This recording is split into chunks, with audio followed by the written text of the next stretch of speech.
మొన్నటిదాకా కమ్యూనిస్టుకి గుమ్మంగా ఉన్నింది. ఈ 2018 నుంచి కమలానికి గుమ్మం అవుతుంది. ఇది కాషాయానికి పట్టు కొమ్మ అవుతుంది. ఇక్కడ నేను అడుగు పెట్టినప్పటి నుంచి ఒక మాట వింటూ ఉన్నాను. ఇప్పుడు తాజా మాజీ ఎమ్మెల్యే అజయ్ కుమార్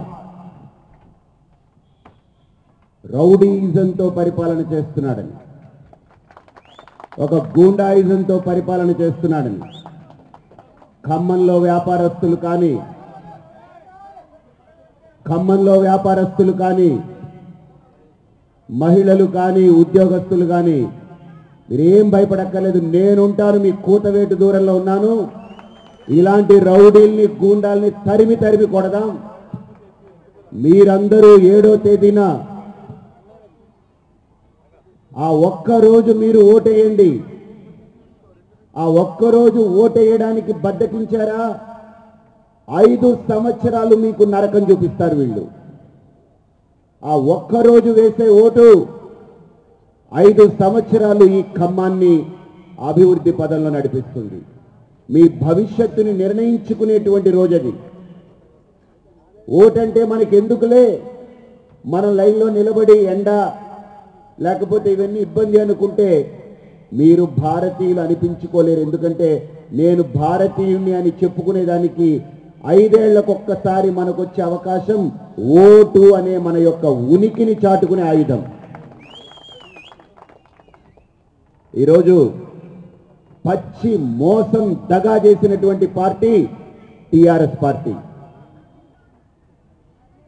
ఆ పార్టీ చెప్పిన హామీలన్నీ తుంగలో తొక్కి 1,00,000 ఉద్యోగాలు ఇస్తాం, ఇంటికో ఉద్యోగం ఇస్తామన్నారు. ఒక్క ఉద్యోగం కూడా ఇవ్వలేదు. భారతీయ జనతా పార్టీ వచ్చిన 6 నెలల్లో ఈ తెలంగాణలో జెండా ఎగరేయడం ఖాయం. ఖచ్చితంగా కమల వికాసం కారు చీకట్లు పోతాయి, తొలగిపోతాయి. ఇక 6 నెలల్లో 1,00,000 ఉద్యోగాలు భర్తీ చేసేలాగా భారతీయ జనతా పార్టీ కంకణం కట్టుకుంది. భారతీయ జనతా పార్టీ ప్రతి ఇంటి ఉద్యోగం కల నెరవేరుస్తుంది.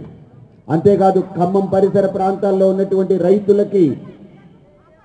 రైతులకి టిఆర్ఎస్ పార్టీ నిలువన బొందబెట్టింది. అంతకు ముందున్నటువంటి కాంగ్రెస్ ప్రభుత్వం, అంతకు ముందున్నటువంటి టీడీపీ ప్రభుత్వాలు రైతులంటే దండగా అని చెప్పారు. రైతుల ఆత్మహత్యలు కాంగ్రెస్ హయాంలో 10,000కు పైగా దాటింది. కానీ నిన్నగాక మొన్నొచ్చినటువంటి టిఆర్ఎస్ ప్రభుత్వం హయాంలో 4,000కు పైగా రైతులు ఆత్మహత్యలు చేసుకున్నారు. భారతీయ జనతా పార్టీ అధికారంలోకి వచ్చినటువంటి ఏడాదిలోపే సన్నకారు, చిన్నకారు, కౌలు, కూలీ రైతులు ఎవరైతే ఉంటారో వాళ్ళకి 1 ఎకరం ఉండేవాళ్ళు, 2 ఎకరాలు ఉండేవాళ్ళు, అరెకరం ఉండేవాళ్ళు ఎవరైనా సరే వాళ్ళందరికీ వాళ్ళ నెత్తి మీద 5,000 నుండి 2 లక్షల వరకు ఉన్నటువంటి రుణాన్ని ఒకేసారి మాఫీ చేస్తుందని కూడా మీ అందరికీ ప్రతిజ్ఞ చేస్తున్నాం. విద్యార్థులు, చదువుకునేటువంటి విద్యార్థులు ఫీజు రీయింబర్స్మెంట్ చేస్తామని తెలంగాణలో టిఆర్ఎస్ ప్రభుత్వం మాటిచ్చి బుకాయించి తోక ముడుచుకొని పారిపోయింది. ఈరోజు విద్యార్థులు చదువుకున్న తర్వాత ఉద్యోగాలు లేవు. వాళ్ళు చదువుకున్న తర్వాత వాళ్ళ పట్టాలు కానీ వాళ్ళ సర్టిఫికేట్లు కానీ కాలేజీల్లో కుదవ ఉండిపోయాయి. కారణం ఫీజు రీయింబర్స్మెంట్ జరగలేదు. ఇప్పటికీ విద్యార్థుల మీద ఈ టిఆర్ఎస్ ప్రభుత్వం, చేతగాని టిఆర్ఎస్ ప్రభుత్వం, సిగ్గుమాలిన టిఆర్ఎస్ ప్రభుత్వం 6,850 కోట్ల రూపాయల అప్పు నెత్తి మీద పెట్టింది. భారతీయ జనతా పార్టీ అధికారంలో వచ్చిన వెంటనే విద్యార్థుల నెత్తి మీద ఉన్న 6,850 కోట్ల రూపాయలు ఒకేసారి రుణమాఫీ చేసి విద్యార్థులందరి సర్టిఫికేట్లు బయటకు ఇచ్చి వాళ్ళందరికీ ఉద్యోగాలు వచ్చేలా కూడా భారతీయ జనతా పార్టీ ఏర్పాటు చేస్తుంది. అంతేకాదు భారతీయ జనతా పార్టీ అధికారంలో వచ్చిన వెంటనే 1,00,000 గోవుల్ని పంపిణీ చేసి గోమాతని కాపాడడానికి కంకణం కట్టుకుంటుంది. ఎవడైనా మనం పూజించే గోవుల మీద లేదు మన తల్లుల మీద మన సంస్కృతి మీద దాడి చేస్తే వాళ్ళకి ఎలా సమాధానం చెబితే అర్థమవుతుందో వాళ్ళ భాషలోనే వాళ్ళ స్థాయికి తగ్గట్టుగానే సమాధానం చెప్పి వాళ్ళకి అర్థం చేయిస్తాం. ఈరోజు ఈ అజాన్ సాక్షిగా ఇప్పుడు వచ్చేటువంటి అజాన్ సాక్షిగా నరేంద్ర మోడీ గారు ముస్లిం మహిళలకి ఒక అన్నగా ఒక తండ్రిగా వాళ్ళ జీవితాల్ని కాపాడినటువంటి వ్యక్తి.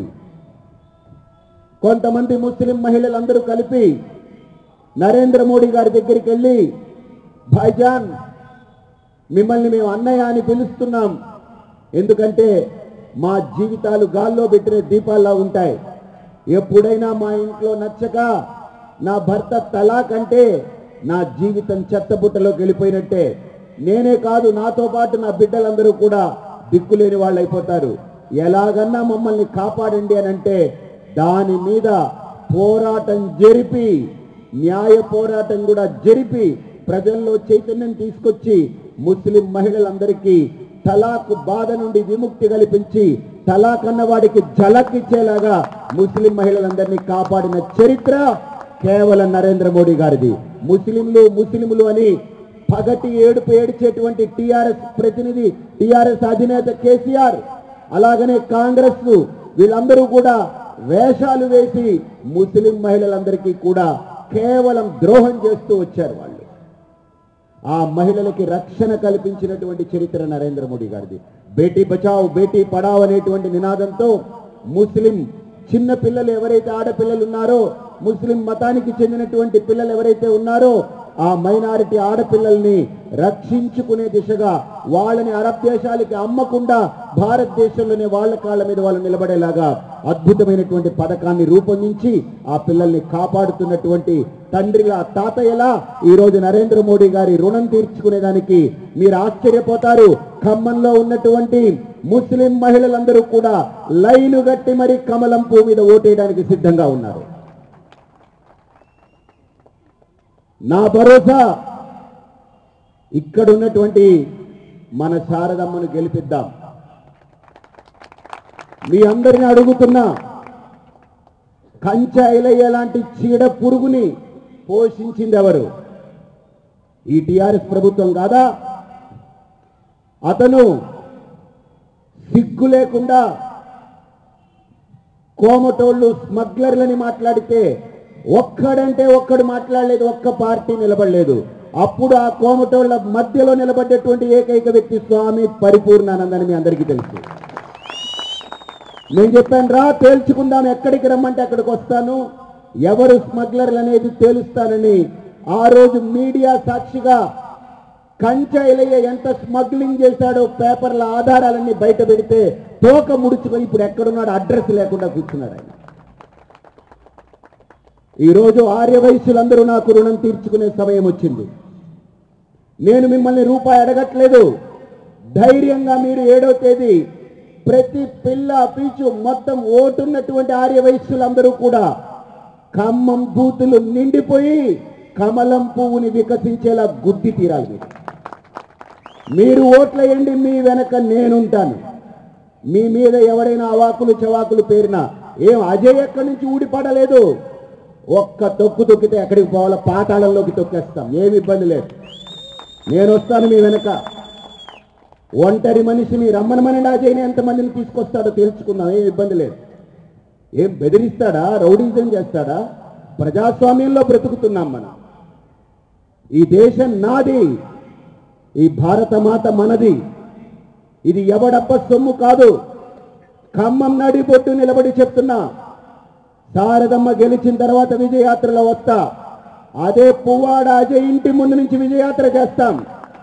ఏం పీకుతారో పీకమనండి, చూద్దాం. ఆ తర్వాత రౌడీజాలకి గూండాయిజాలకి భారతీయ జనతా పార్టీ బెదరదు.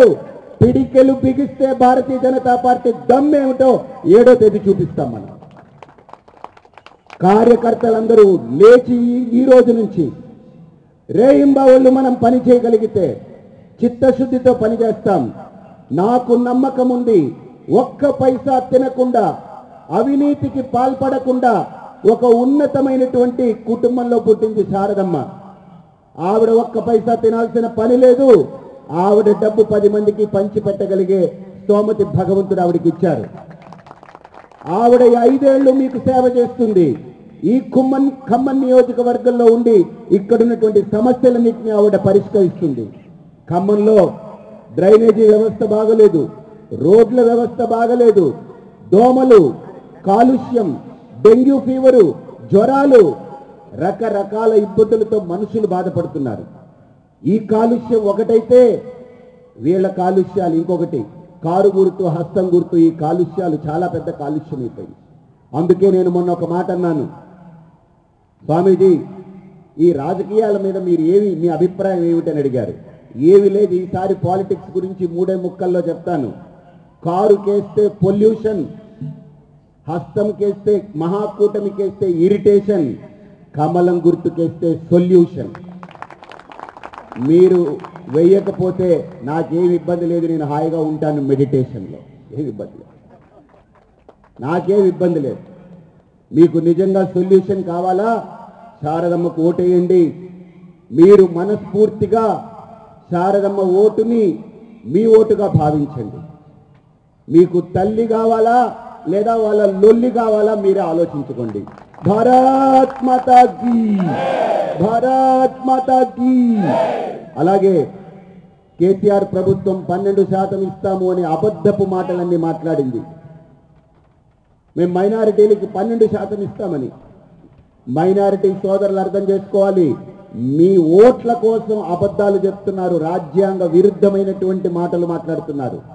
ఈ కాంగ్రెస్ కూడా అదే మాట మాట్లాడింది, మేము కూడా 12% ఇస్తామని.